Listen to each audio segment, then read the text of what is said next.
नमस्कार दोस्तों, stock market art में आपका स्वागत है। तो आज हम बात करेंगे एलआईसी के आईपीओ के बारे में, जो कि काफ़ी लोगों के मैसेज कॉल आ रहे थे कि सर एलआईसी के आईपीओ पे एक वीडियो बनाई जाए, तो इसलिए हम वीडियो लाएँ। तो अब हम बात करेंगे आज एलआईसी का आईपीओ कब तक आएगा और कैसे अप्लाई करें जिससे ज़्यादा से ज़्यादा अलॉट होने के चांस हो, मतलब ज़्यादा से ज़्यादा मिलने के चांस हो, और इसका मार्केट शेयर कितना है ये भी अभी हम जानेंगे। लॉन्ग टर्म के हिसाब से ये कैसा रहेगा ये भी अभी हम जानेंगे। एलआईसी पैसे का क्या करती है ये भी अभी हम जानेंगे। और एलआईसी पॉलिसी वाले, जिनकी एलआईसी की पॉलिसी है, उन लोगों को क्या बेनिफिट मिलने वाला है। तो आज हम ये सभी चीज़ों के बारे में बात करने वाले हैं। तो जो लोग नए हैं, वीडियो को लाइक करके चैनल को फटाफट से सब्सक्राइब कर लीजिएगा। चलिए हम आगे देख लेते हैं। अब हम बात करते हैं पहले तो हम बात कर लेते हैं कि ये कब तक आएगा। ठीक है, इसकी डेट अभी मानी जा रही है अभी कि 10 मार्च से लेके ये 14-15 मार्च तक इसका मार्केट में, आईपीओ मार्केट में आने की डेट अभी सुनने में आ रही है। अभी कोई फिक्स डेट अनाउंस नहीं हुई है, तो हम एक एक्सपेक्ट कर सकते हैं, जैसे लोगों की बातें आ रही है उस हिसाब से मार्केट में अभी 10 से 14 मार्च को इसकी बात सुनने में आ रही है। ठीक है, अब उसके बाद हम बात करें मेन, तो ये जो एलआईसी है ये गवर्नमेंट की है, और एलआईसी की शुरुआत 1956 में हुई थी। एलआईसी एक पूरी एलआईसी बनाई गई। ठीक है, और 1956 में इसकी शुरुआत हुई थी। तो अब हम बात करते हैं इसके शेयर्स की, मतलब मार्केट शेयर। इसका मार्केट में कितना शेयर है, कितने परसेंट। तो इसका मार्केट में जैसे कि कम से कम इसका इतना माने तो ये जो एरिया है ये है कुछ, अभी इसका हो गया है 64% के आसपास इसका मार्केट है।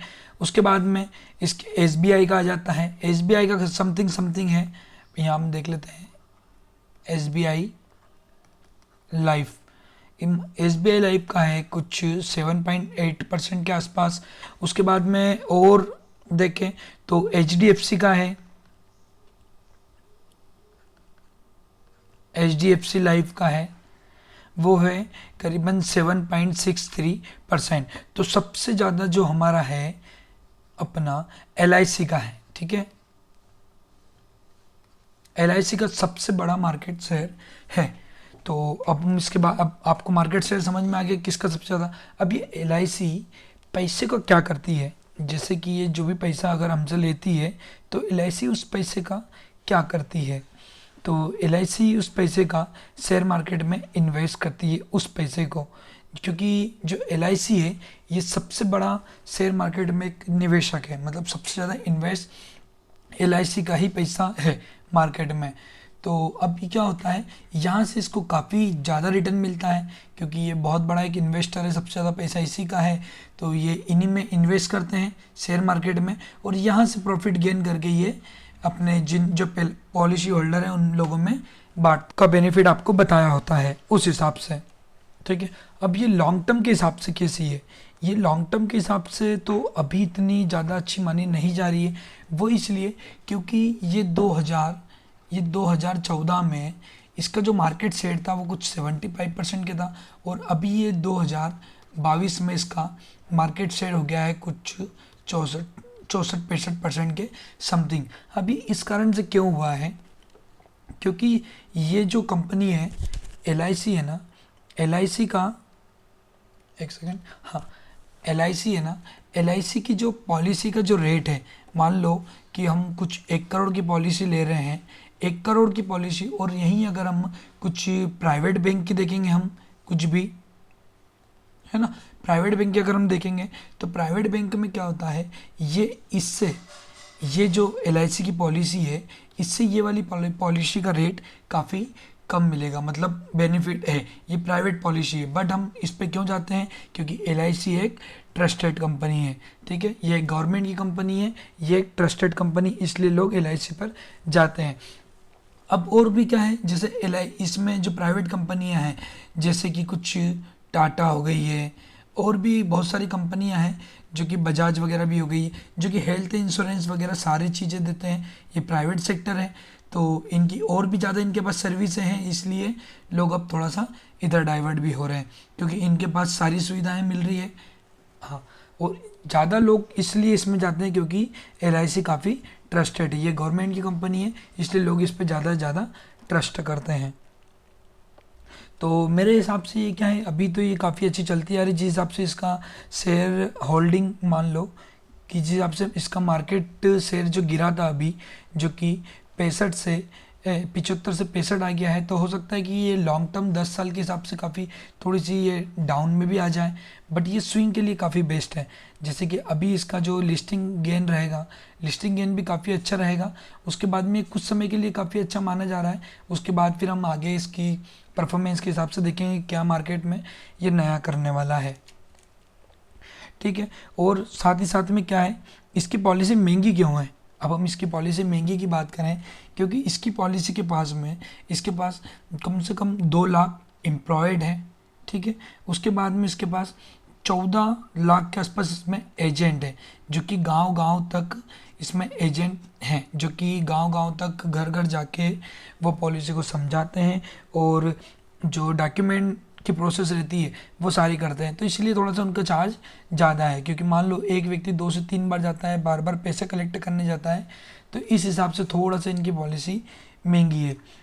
सबसे बढ़िया इनके पास क्या है, मतलब सबसे अच्छा इसलिए माना जाता है LIC को, क्योंकि इसके पास कम से कम 29-30 करोड़ के आसपास पॉलिसी अभी है, जो कि रनिंग पॉलिसी है। 29-30 करोड़ के आसपास इसके पास पॉलिसी है, मतलब इतनी पॉलिसियों का पैसा भी LIC के पास में है, तो इसलिए काफ़ी अच्छी ट्रस्टेड मानी जा रही है।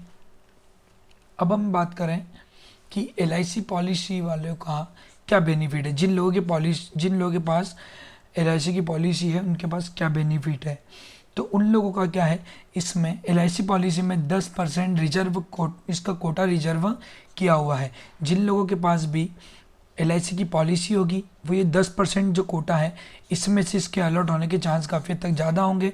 और कई लोगों का भी न्यूज़ में आ रहा है कि 10% कम में मिलेगा हमें, ये जब भी अलॉट होगा ये 10% कम में हमें मिलेगा।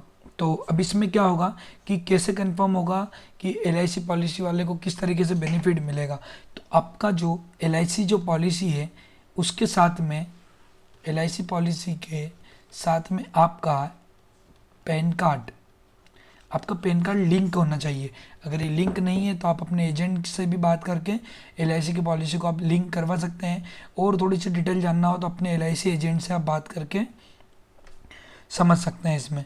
ठीक है, और उसके लिए आपके पास एक डीमेट अकाउंट होना चाहिए, जो कि सबसे ज़्यादा अभी ये बात आती है कि कैसे अप्लाई करें जिससे सबसे ज़्यादा अलॉट होने के चांस है।